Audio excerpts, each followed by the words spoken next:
Hello, my name is Kiriath, and today we are going to have a little chat about our favourite Forge World models. So this is essentially a continuation of, I was going to say a series, it's not really a series, there's been one video each year. There's been one in 2017, one in 2018, and now one in 2019, basically looking at the most favoritist models of mine from different ranges. I did ones that just Games Workshop did, I did ones that were old, like really old, well, not really old, that's not fair, pretty old, and I realised today that on my bucket list of Forge World stuff, I've managed to cross a few things off. I actually have a few of the things that I like the most from Forge World at this point, and it basically got me to look at the list. I genuinely have a little list of things that I absolutely want to get from Forge World at some point, with things like Last Chance to Buy happening, like the Macarius Explorator thing, that disappearing.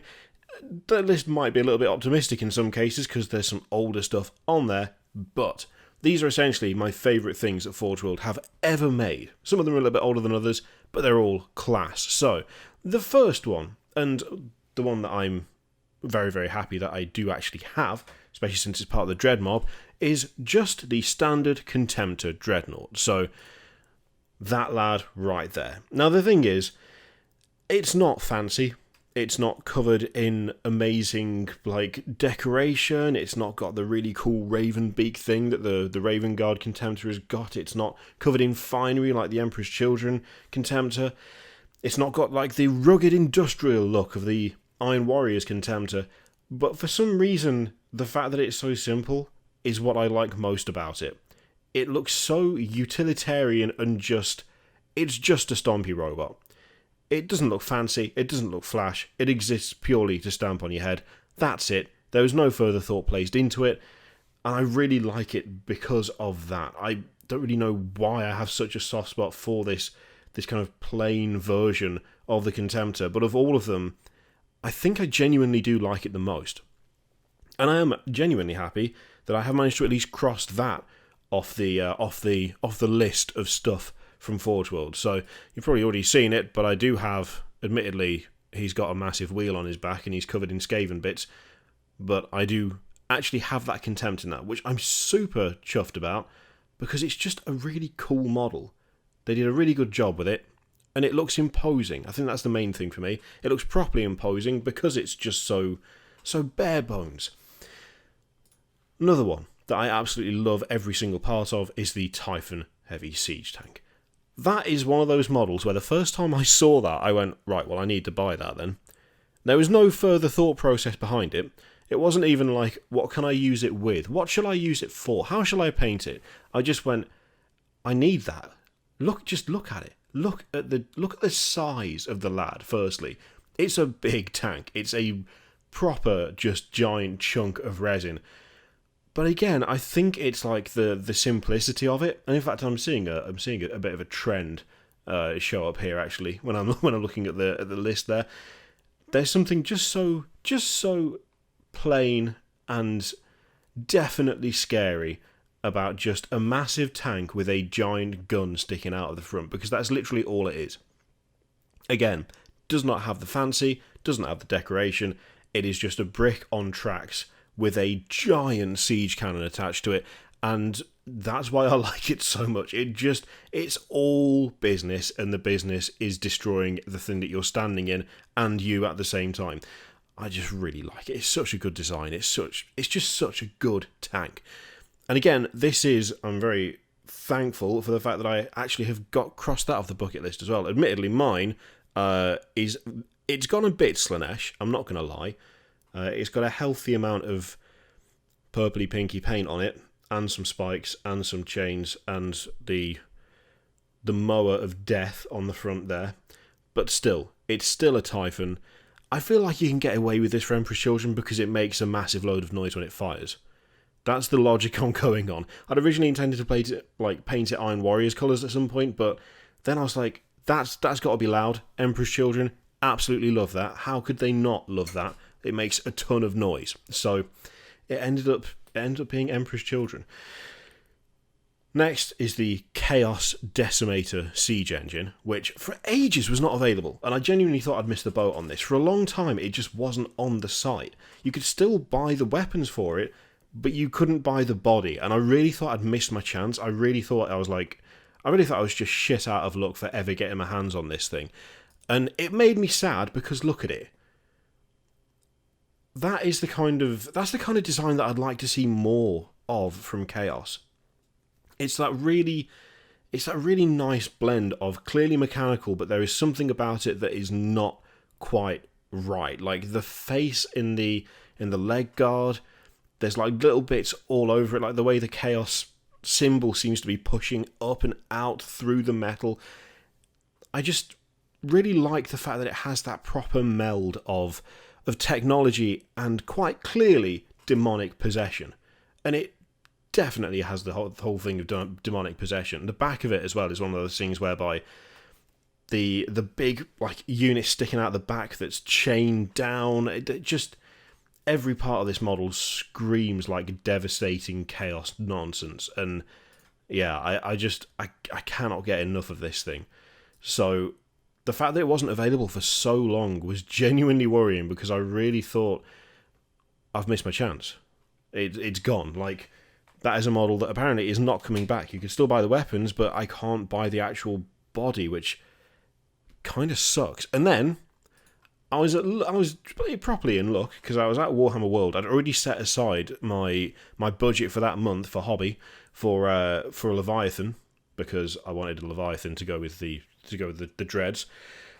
And I was looking at the Forge World website while sitting in Bugman's eating lunch, and the Decimator was available. It was there. It was up. So I grabbed it. Now, admittedly, it did mean a slight change of plans, because it's a Decimator. I can't take a Decimator with a bunch of Redemptors. That doesn't work.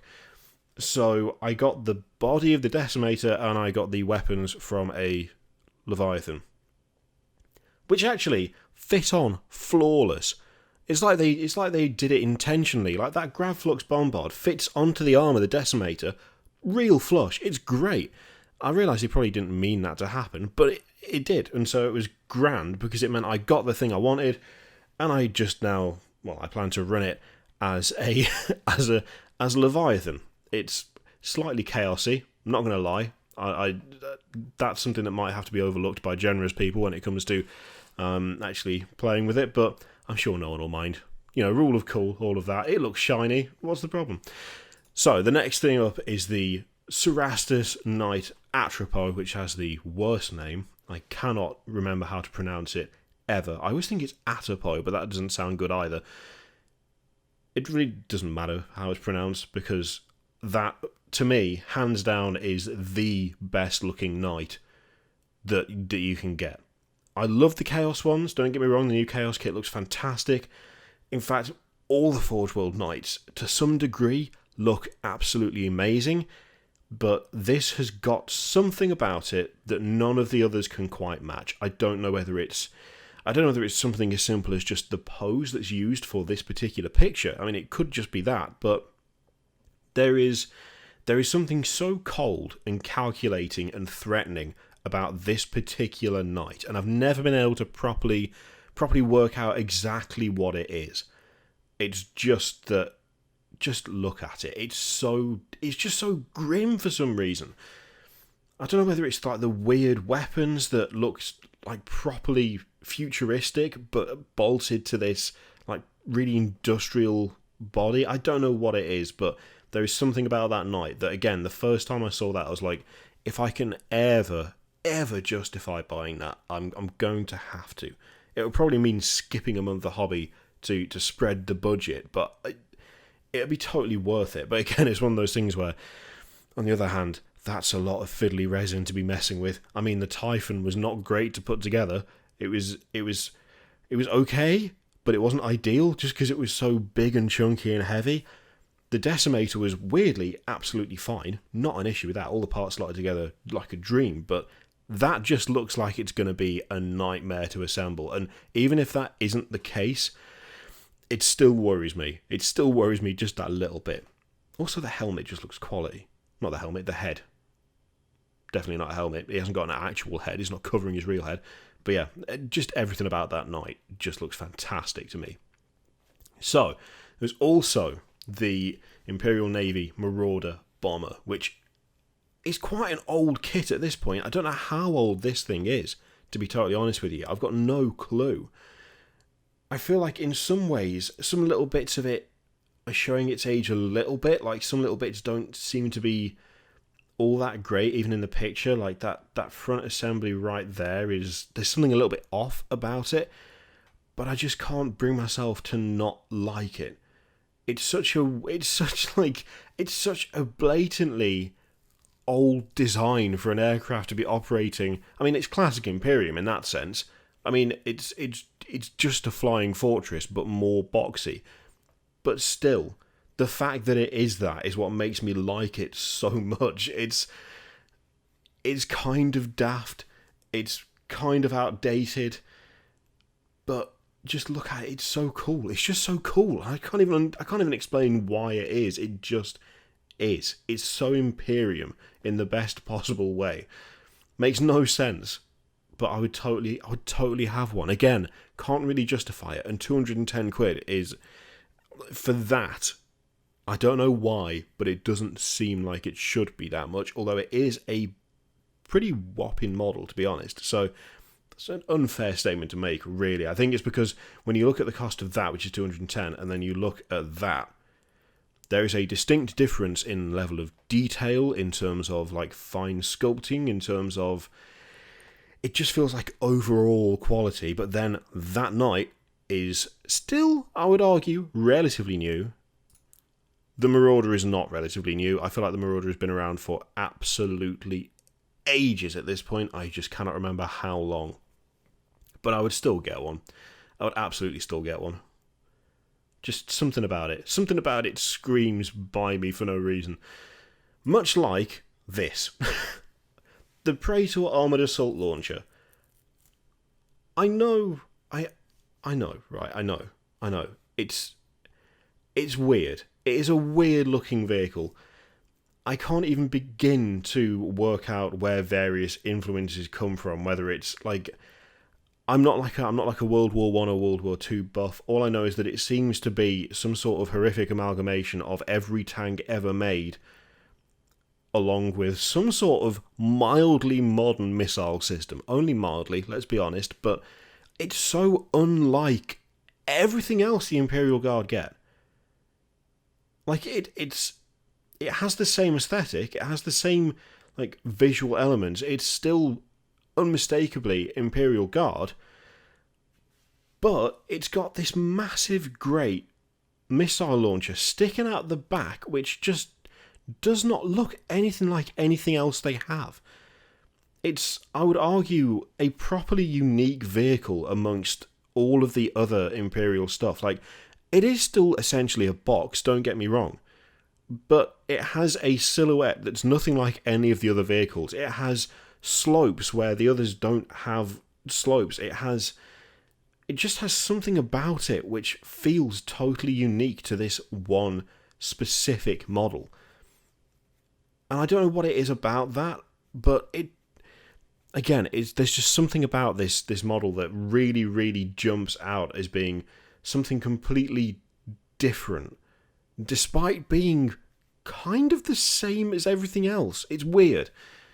It's such a strange model, I think is what it boils down to. I have a bit of a thing for, like, I was going to say like outcast models in a way, but there's just something that doesn't fit with this thing, and it makes me love it more than I think it actually should be loved, because it's still pretty ugly. It's still just a bunch of boxes slammed together, but it looks great for some reason. Finally, the one that is absolutely my favourite thing on the Forge World site, and I realise this is actually very, very Imperium and Chaos heavy, this list. I apologise for that, but these are just the ones that I've been lusting after for so long. Is this the Macarius Vulcan, the classic? I love this thing.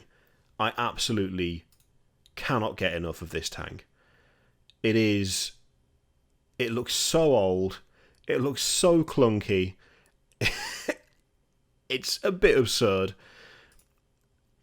But again, there is something about this particular model that I just want it. I just want it because it's such a strange mix of clearly ancient design with like relatively modern weapons for the time. I'm talking for the actual like 40k time. Like it's such a weird mix of different eras, and it just makes it look so good, so good. It probably does like helps a lot that there's a Krieg lad sitting on the top who can also have a mounted gun, by the way, worth pointing that out. But just the overall like silhouette of that model, the way that it sits, just the attitude that it has is great. It's absolutely great. It just looks so good. I'm relatively certain that the Macarius tanks aren't actually that good. I think, is it the Macarius and the Valdor ones that are not actually particularly brilliant? But I think I've heard someone say that this one is like the best of the three. So then again, I don't know if I'd ever even find an excuse to play it. I mean, I probably should if I did buy it, but I just want to paint it. That's all I want. I just want it to sit there and look pretty because it does that anyway. So good. So those are my essentially all-time favourite Forge World models. Although there is, I have to just quickly give an honourable mention because there is one particular, not Imperial, not Chaos model that has been just tickling my fancy a little bit recently with talk of Tyranids, and it gets the I think this gets the honourable mention, the close to number one spot, except I couldn't possibly justify the outlay for it, which is actually the Tyranid Harridan. Again, there is something about this model that I want it. I can't even tell you why I want it. I can't describe to you the logic that would be required for me to actually spend nearly £300 on a massive flying Tyranid. Given that I don't have Tyranids, I don't have an army that this could go with. That's not a thing that exists in my house. And starting with that would be batshit mental. Going straight in with 270 quid of Forge World Harridan would be mad as anything. But I cannot stop thinking about this model. It is one of those things where just on a whim, I was just looking at Forge World, as you do occasionally, and I saw it and just went, why do I want that almost more than anything else? Like, it's tied. It's genuinely tied with the Macarius. And yet, what would I even use it for? Like, what would I even use it for? I don't have a Tyranid army. What am I going to do? Just put it down on the table by itself? Yeah, this is mine. That's all I've got. It's all I could afford, because it's the cost of an actual full-on Tyranid army. But there's little bits of detail on it. Like the mouth especially. Look at the teeth. Look at the teeth on that thing. Look at all the... It's just so good. It is just so good. I don't even know if it's a good unit. It could be shockingly bad. It could be totally garbage. I don't care. I just want it because it just looks so good. It's dangerous. It's a genuinely dangerous thing. Looking through Games Workshop, looking through Forge World, you'll find yourself like, okay, well, I think I can justify buying that. And most of the time you can't.